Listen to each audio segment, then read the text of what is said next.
Hello humans! Check out this gorgeous wall-mounted parrot stand that I finished up today. This cost me less than $100 to build, and you can build one too. This is going to keep my walls safe from this busy bee, give her a beautiful place to play, and save me floor space. So hit that subscribe button and stay tuned to see how you can build one of these for your feathered family. Step 1 is always measure your area. I'm using an awkward corner of my living room. I've decided to make my panels 4 feet high to accommodate my large birds. I've got 9 2x4s and a box of screws, and we've spent $69. Usually 2x4s are a lot cheaper than they are right now. I think with the Rona and everything that prices are just jacked right now, but ultimately, even though this is a little more costly than I had hoped, it is gonna save me money and trouble in the long run. Now that I've got my wood home, I'm ready to begin the build. I measure each piece according to my cut list, which you can find in the description, and mark them for the saw using a square.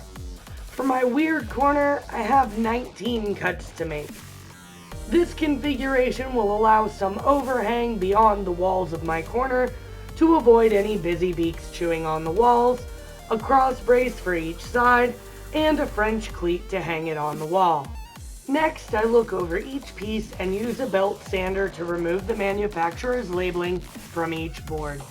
Remember, this is going to be not only a play area for the birds, but also a focal point in the room. I don't want to see all that ink.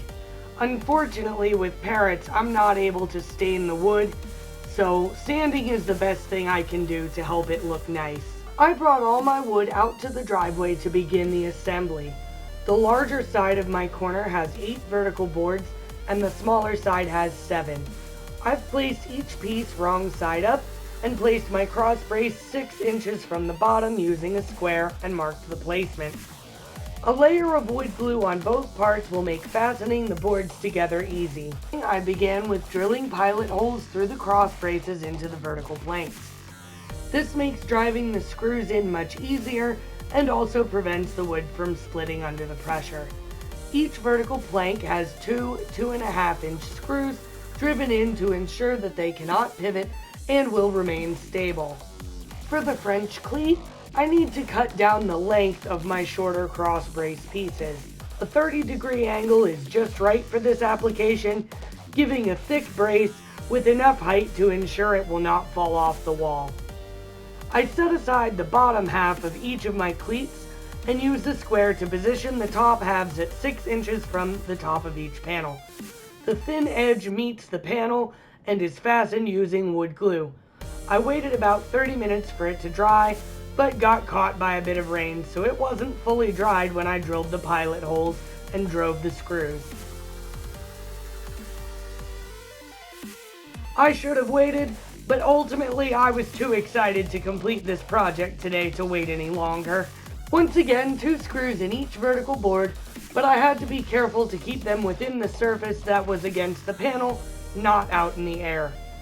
Once the cleats were attached, I stood both my panels upright and screwed them together at the corner. This was a temporary measure to help with perch placement. The important things about installing the cleat onto the wall is that you must get it into a stud and it has to be level.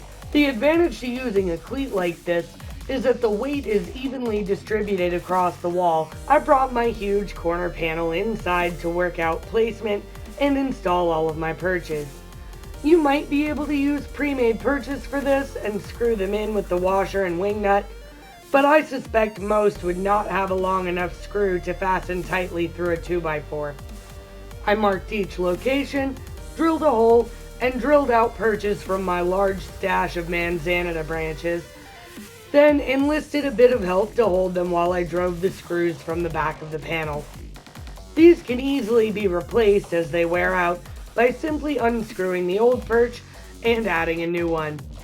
Once I was satisfied with all the perches, I removed my temporary corner screws and lifted each panel onto the wall. All that's left at this point is to add some stainless steel eye hooks, hang toys, and invite your feathered friends. Thanks so much for watching. Hit that subscribe button and let me know down in the comments, what do you want to see us build next? We'll see you next week.